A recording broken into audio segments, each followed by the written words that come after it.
বিশ্বের ফ্রাঞ্চাইজি টুর্নামেন্টগুলোর মধ্যে অন্যতম অস্ট্রেলিয়ার ঘরোয়া ক্রিকেট বিগ ব্যাশ লিগ নতুন এক নিয়মের প্রবর্তন করতে যাচ্ছে টুর্নামেন্টের প্রশাসক ক্রিকেট অস্ট্রেলিয়া। এক বলে দুই ব্যাটারকেই আউটের রীতি চালু করতে যাচ্ছে তারা। বিগ ব্যাশ লিগের পরবর্তী আসরে যোগ হচ্ছে দুটি নতুন নিয়ম।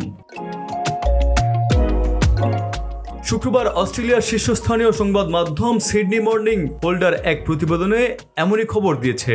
প্রতিবেদনে আরও একটা নিয়মের কথা বলেছেন তারা। সেখানে বলা হয়েছে শুধুমাত্র ব্যাটিং করার জন্য নামানো যাবে একজন ক্রিকেটারকে। এ নিয়ে সম্প্রতি সিএ প্রশাসনের বৈঠক হয়েছে। সবকিছুই ঠিক থাকলে বিগ ব্যাশ লিগের পরবর্তী মৌসুম অর্থাৎ 2026 থেকে নতুন এই দুটি নিয়ম চালু হতে যাচ্ছে। প্রথম নিয়মটির নাম ডাবল প্লে রুল। এটি মূলত রান আউটের বিষয়। যদি দুই ব্যাটার একই সময়ে ক্রিজের বাইরে থাকে তাহলে একই সঙ্গে দুজনকে রান আউট করা যাবে। সাধারণ নিয়ম অনুসারে এক বলে এক ব্যাটারকে কেবল আউট করার বিধান আছে। বিগ ব্যাশ লিগের সম্ভাব্য দ্বিতীয় নিয়মটি হচ্ছে ডেজিগনেটেড হিটার, অর্থাৎ নির্দিষ্ট একজন ক্রিকেটারকে বেছে নিতে পারবে দলগুলো।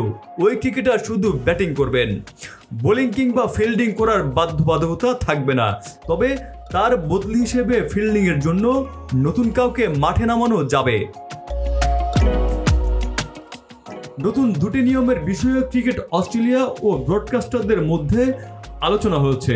তবে ফ্রাঞ্চাইজির মালিকদের সঙ্গে এখনো বৈঠক হয়নি। তাদের সঙ্গে আলোচনা হওয়ার পরেই চূড়ান্ত সিদ্ধান্তের কথা জানাবে বিগ ব্যাশ কর্তৃপক্ষ। মূলত সময় বাঁচাতে এবং প্রতিযোগিতা আরো আকর্ষণীয় করে তুলতেই এসব নিয়ম চালু হতে যাচ্ছে।